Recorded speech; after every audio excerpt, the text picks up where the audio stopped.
The stars around the Nexus Gate burned with an eerie silence that Commander Lee Min-ho had never grown comfortable with. 18 months of war had taught him many things, but the vastness of space still made him feel small. He stood on the bridge of the UES Endeavour, watching the tactical display that showed the positions of hundreds of ships from 7 different species, all united against a common enemy. The Corvin Dominion had been sweeping across the galaxy like a plague. World after world fell to their massive fleets and ruthless tactics. They showed no mercy to civilians and took no prisoners. The only thing standing between them and the core worlds of the Galactic Confederation was this mixed fleet holding, the Nexus Gate. Min-ho adjusted his uniform and walked to the communications station. The bridge was smaller than those of the alien ships, and the technology was clearly older, but every system worked perfectly. Doubt was the human way. Build it tough, build it reliable, and make sure it could take a beating. "Status report," he called out to his crew. "All systems green, sir," replied Lieutenant Park Dae-ho from the weapons station. "The Avalon ships are maintaining formation on our starboard side. The Kethmori are holding the left flank." The main view screen, Min-ho could see the elegant curves of the Avalon Republic vessels. Their ships looked more like works of art than weapons of war, with smooth lines and energy shields that shimmered like soap bubbles. The Avalon had been spacefaring for over 1,000 years, and their technology showed it. Their weapons could punch through armor that would stop human railguns cold. On the other side, the Kethmori ships were ancient beyond measure. They looked like floating temples made of dark metal and crystal, covered in symbols that hurt to look at directly. Kethmori themselves were mysterious beings who spoke in riddles and seemed to know things before they happened.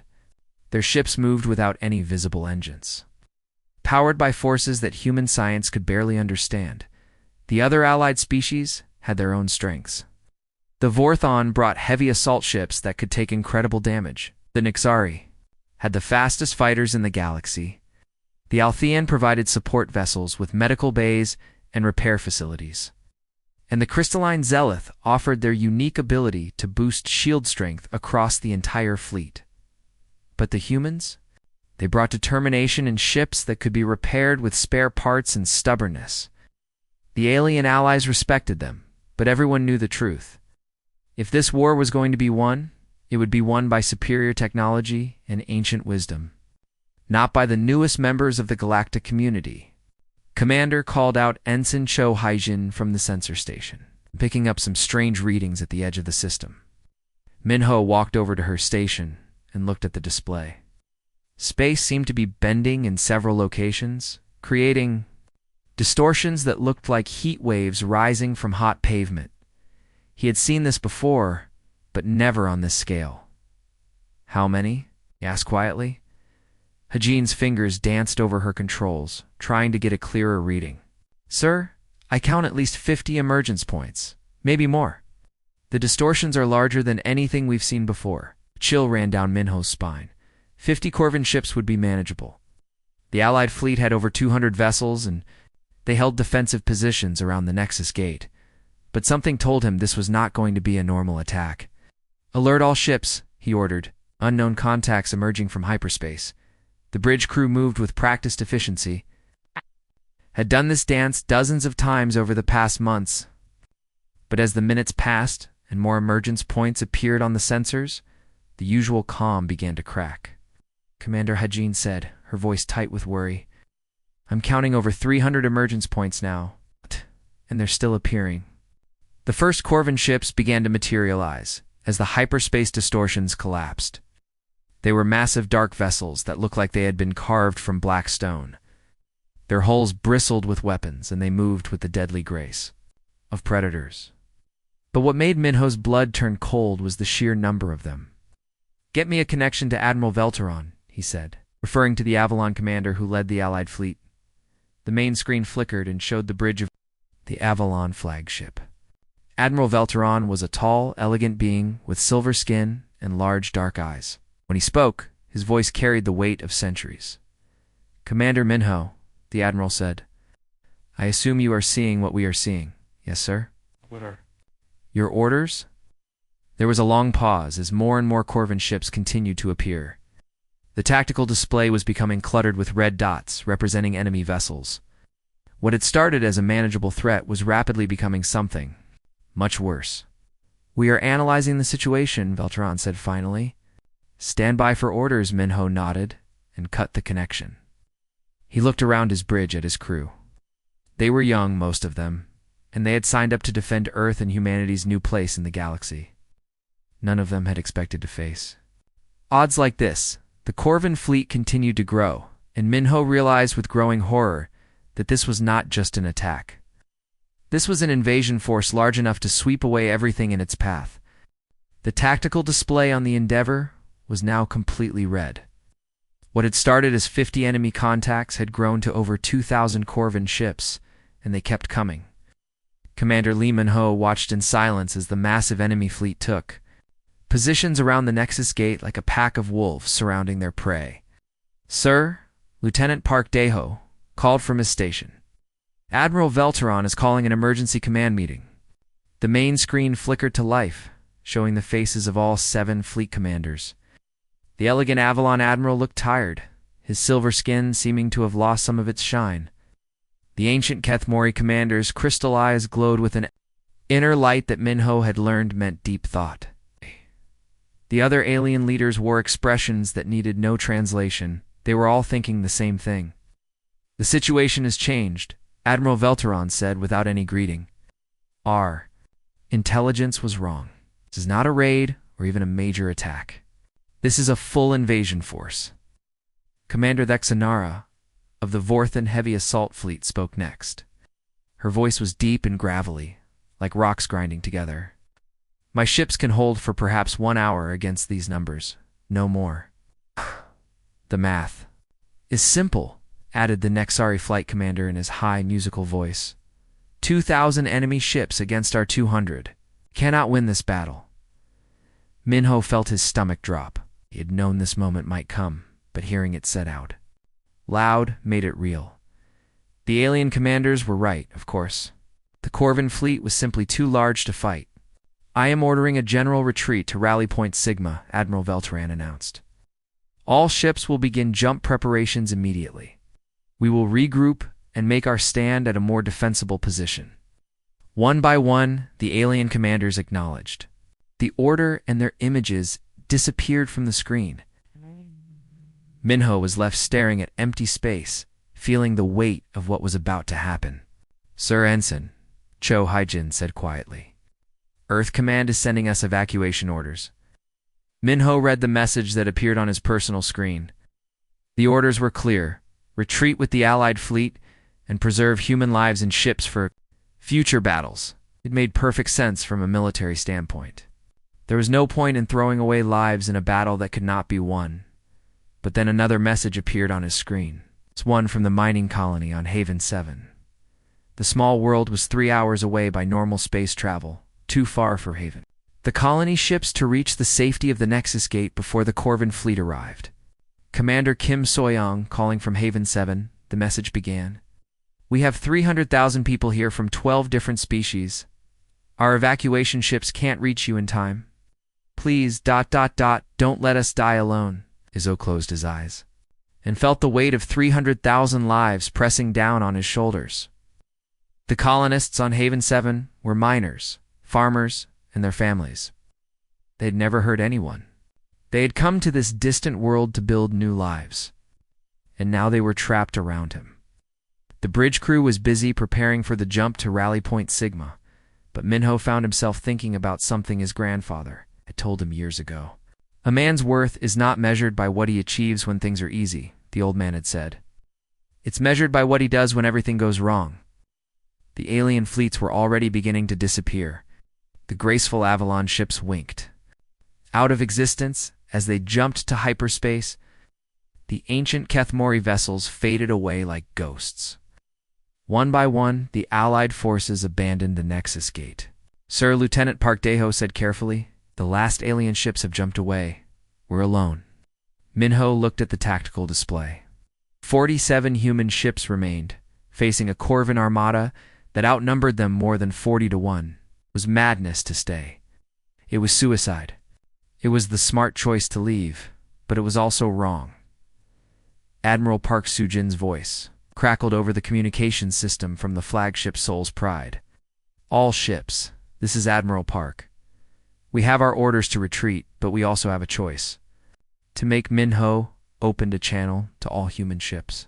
This is Commander Lee Min-ho. Haven 7 has 300,000 civilians who can't be evacuated in time. If we leave now, they die. There was silence on the channel for several long moments. Then, one by one, the voices of the human captains began to respond. Captain Jung Min-jae, of the Busan Runner. We're not leaving. Captain Osanhee, of the Daegu Shield. Those people are counting on us. Captain Lim Taejin, of the Inchen's Hammer. We didn't come this far to run when people need us. Admiral Park's voice came over the channel one final time. Earth Command, this is Admiral Park Soo-jin. We are remaining at the Nexus Gate to provide cover for civilian evacuation. We understand the risks. The response from Earth was immediate and angry, but Admiral Park simply turned off the communication system. He looked at his tactical officer and gave the order that would change everything. All ships, battle formation. We hold the line. In the vast emptiness of space, 47 human ships turned to face an enemy that should have terrified them. Into running. Instead, they moved forward, ready to buy time with their lives for people they had never met. The Corvin fleet began to advance. Confident in their overwhelming numbers, they had no idea what they were about to face. The first wave of Corvin ships moved toward the human fleet like a black tide. Commander Lee Min-ho watched them approach on his tactical display and felt his mouth go dry. Each enemy dreadnought was 3 times the size of his largest ship, and their weapons could tear through human armor like paper. Sir, Lieutenant Commander Kim Ji-ho called from the tactical station. Traditional battle formation won't work. We need to try something different. Min-ho nodded. Ji-ho was the smartest officer he had ever served with, and if anyone could find a way to hurt the Corvin fleet, it would be her. What do you have in mind? Can't fight them ship to ship, Ji-ho said, her fingers dancing over her controls, but we don't have to. Look at this. She put a schematic of a Corvin dreadnought. On the main screen, the massive ship bristled with weapons and thick armor, but Ji-ho pointed to several smaller areas highlighted in red. Their shield generators are here, here, and here, she explained.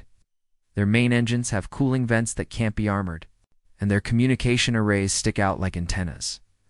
We can't destroy these ships, but we can blind them and slow them down. How? Min-ho asked. Mosquitoes, Gi-ho said with a grim smile. We use our small ships like insects, fast, annoying, and hard to swat. Instead of trying to fight their big ships with our big ships, we send dozens of small craft to attack specific targets. Min-ho looked at the display again. The human fleet had 47 warships, but they also had over 200 smaller vessels, mining ships, cargo haulers, repair craft, and construction drones that had been working around the Nexus Gate. Can civilian ships survive in combat? He asked. Not for long, Ji-ho admitted, but they don't need to. A mining laser can cut through a shield generator if it gets close enough. Construction drone can crash into a sensor array. A cargo hauler moving at full speed can ram an engine vent and cause serious damage. It was crazy. It was desperate. It was also the only chance they had. Do it, Min-ho ordered. Send the message to all ships. Within minutes, the human fleet began to change. The large warships spread out into a loose formation, while hundreds of smaller crafts swarmed around them like angry bees. Mining ships that had never fired a shot in anger checked their industrial lasers. Construction drones, loaded with explosives, prepared for one-way trips. Cargo haulers emptied their holds and pointed their reinforced noses toward the enemy. The Corvin fleet approached in perfect formation, their massive ships moving like a wall of black metal. They had conquered half the galaxy using the same tactics. Overwhelming firepower and superior numbers.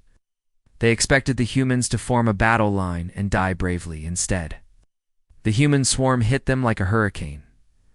Dozens of small craft raced toward the lead Corvin ships, dodging the heavy weapons that were designed to fight other capital ships.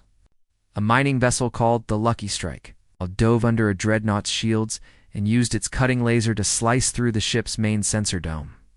The big ship immediately began firing randomly, unable to target properly. Construction drones, packed with explosives, crashed into engine vents and weapon ports. The explosions were small, but they caused vital systems to fail.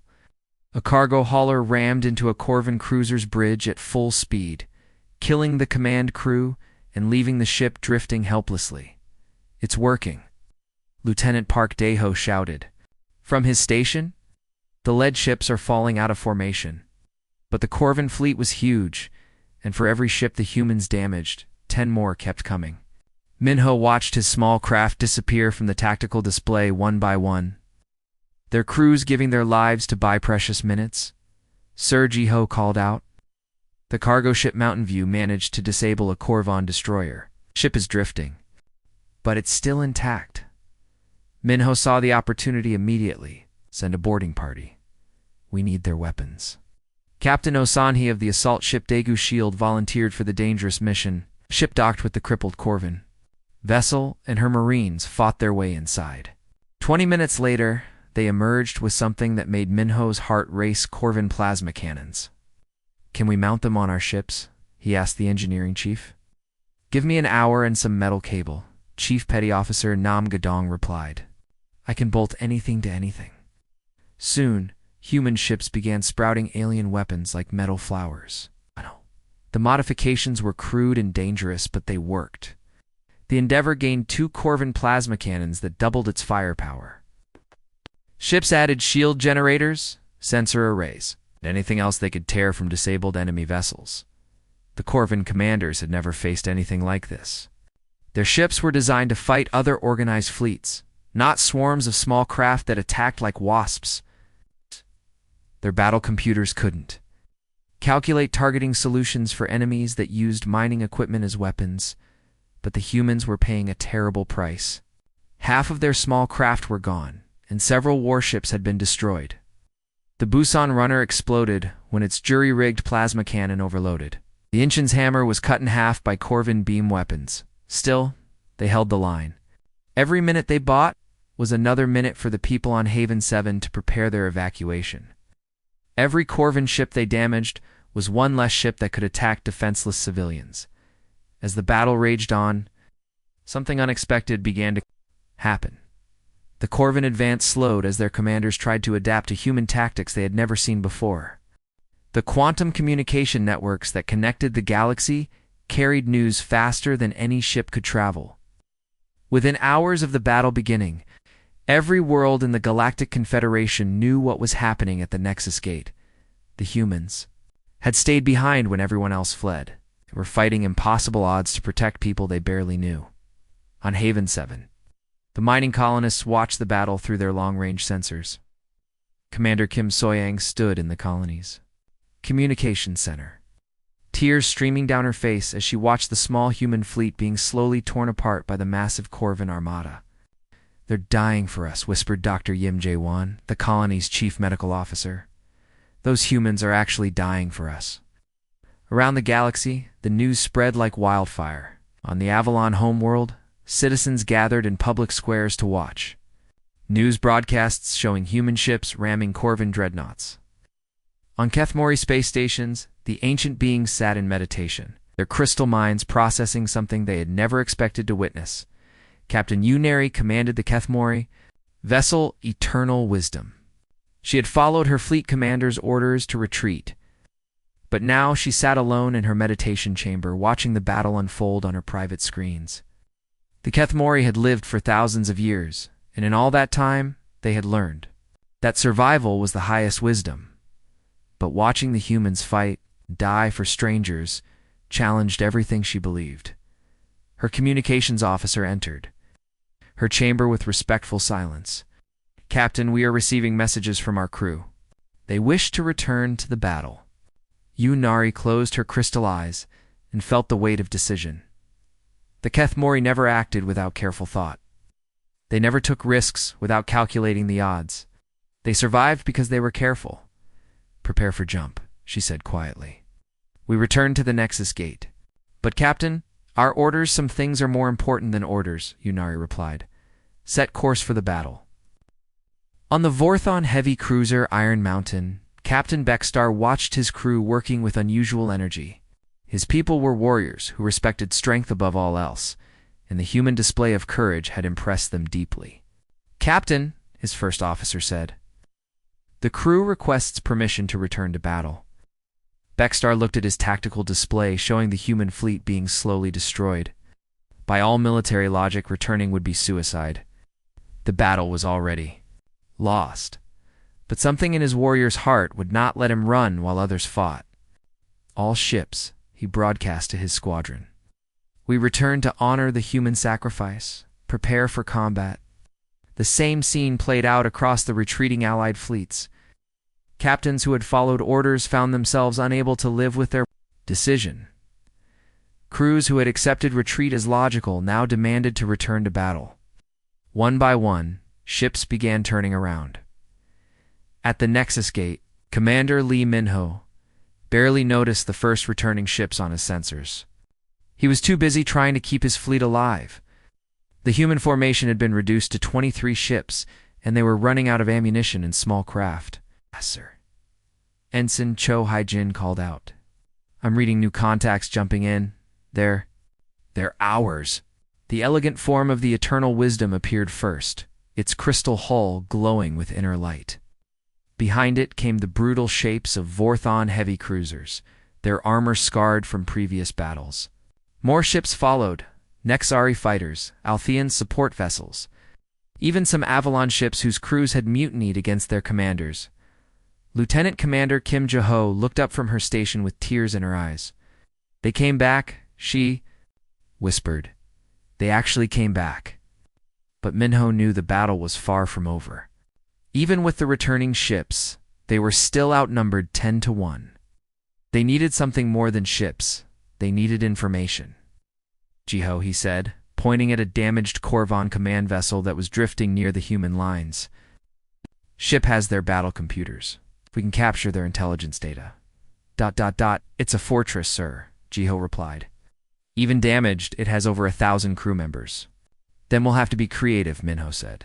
He opened a channel to his Marine commander. Major Song Yura, I need volunteers for a boarding action. Major Song's response was immediate. All of my Marines volunteer, sir. What's the mission? Minutes later, Minho found himself in a boarding pod with 12 Marines, racing toward the crippled Corvan ship. The pod was designed for emergency evacuations, not military assaults. But the humans had welded armor plates to its hull and mounted weapons on its nose. The Corvan ship's hull was like black glass, smooth and unmarked except where human weapons had torn holes in its surface. The boarding pod attached itself to one of these breaches. The Marines cut their way inside. The interior of the Corvan ship was a nightmare of twisted metal and strange technology. The corridors were too tall for humans, and the walls pulsed with organic-looking cables that seemed almost alive. But the Marines moved forward with determination. Following Minho toward the ship's command center, they fought running battles with Corvan soldiers who looked like giant insects made of metal and bone. The aliens were fierce fighters, but they had never faced humans in close combat before. The Marines used tactics that confused and frightened them. When they finally reached the command center, Minho plugged a human data core into the alien computers. What he found there made his blood turn cold. Major, he said quietly. We need to get this information back to the fleet immediately. The data showed the Corvan's next target after the Nexus Gate. It was Earth itself, with an invasion fleet already being assembled. The battle they were fighting was just the beginning. Commander Lee Minho dragged himself back to the bridge of the Endeavor. His uniform torn and blood-stained from the fighting aboard the Corvan command ship. His left arm hung useless at his side, but the data core in his good hand contained information that could change everything. Sir. Ensign Cho Hai-jin called out as he entered. The Allied ships are coming back. Captain Yunari is requesting permission to rejoin the formation. Minho looked at his tactical display and felt his heart sink. Only 12 human ships remained operational. The Soul's pride was gone, taking Admiral Park Soo-jin with it. The Daegu shield drifted powerless, its crew evacuated to other vessels. Half of his own ship's hull was open to space, sealed only by emergency force fields. But they had held the line. For 6 hours, they had fought the impossible battle and bought time for 300,000 people on Haven 7. And now, incredibly, help was arriving. "Tell Captain Yunari she's welcome to join us in hell," Minho said, collapsing into his command chair. "And get me a connection to all ships. They need to know what I found." The main screen showed the faces of the surviving human captains. Alongside the alien commanders who had returned, Captain Yunari's crystal features glowed with inner light. Captain Beckstar of the Vorthons looked grim but determined. Even some Avalon officers had come back, defying their own fleet commanders. "The Corvin Data Core shows their real plan," Minho began, his voice hoarse from smoke and exhaustion. "This attack was meant to clear the way for their main invasion. Fleet. Their target is Earth itself." The silence that followed was heavy with understanding. The humans had not just been fighting for Haven 7. They had been fighting for their homeworld without even knowing it. "How long do we have?" asked Captain Beckstar. 2 weeks, maybe 3, Minho replied. "But there's more. The Corvin fleet here. Is their advance force? If we can destroy it completely, we can delay their invasion and give the galaxy time to prepare." Captain Yunari leaned forward. "Corvin ships are damaged and scattered from your attacks. They expect us to run. They are not prepared for a coordinated assault." Lieutenant Commander Kim Jaho, working at her station despite a bandaged head, looked up with excitement. "Sir, the returning ships brought fresh ammunition and repair drones. If we can coordinate our attack patterns with their superior firepower, can turn this into a trap," Minho finished. "The Corvins think they've won. They're regrouping slowly, expecting us to retreat or surrender. But if we hit them from multiple directions at once..." The plan that emerged was bold and desperate. The human ships, battered but still fighting, would continue their swarming attacks to keep the Corvon fleet confused. Meanwhile, the returning Allied ships would use their advanced weapons to target the enemy's command vessels. The key was timing. Everything had to happen at once. "Remember," Minho told the assembled captains, "we're not just fighting for ourselves anymore. Every species in the galaxy is watching. Every world that the Corvins want to conquer is counting on us." The final battle began at dawn, Haven 7 time. Human ships, some held together by little more than determination and metal patches, launched their last desperate attack. Mining ships and construction drones swarmed around Corvon dreadnoughts like angry insects. The enemy fleet, expecting easy victory, found itself under assault from directions they had not expected. Then the Allied ship struck. Captain Yunari's vessel unleashed weapons that turned space itself into a weapon. Captain Beckstar's heavy. Cruisers punched through Corvin shields with devastating precision. The elegant Avalon ships danced between enemy formations, their energy beams cutting through armor like light through darkness. The Corvin fleet, caught between the relentless human attacks and the superior firepower of the returning allies, began to crumble. Their perfect formations fell apart as command ships were destroyed and communication networks failed. Ships that had conquered worlds found themselves overwhelmed by an enemy that refused to follow the rules of civilized warfare. When it was over, the space around the Nexus Gate was filled with wreckage. Of the massive Corvin invasion fleet, less than 200 ships escaped to hyperspace. The rest were destroyed or captured, their crews taken prisoner or killed in the fighting. Minho stood on his ruined bridge, looking out at the aftermath of the battle. Rescue ships were already arriving from Haven 7, their crews volunteering to help repair the damaged vessels that had saved their lives. The mining colony had survived, and its people would never forget who had protected them. In the weeks that followed, the galaxy changed. The Galactic Confederation reformed itself around new principles. The human idea that no one should be left behind became the official policy of the Alliance. Species that had never worked together before began sharing technology and tactics.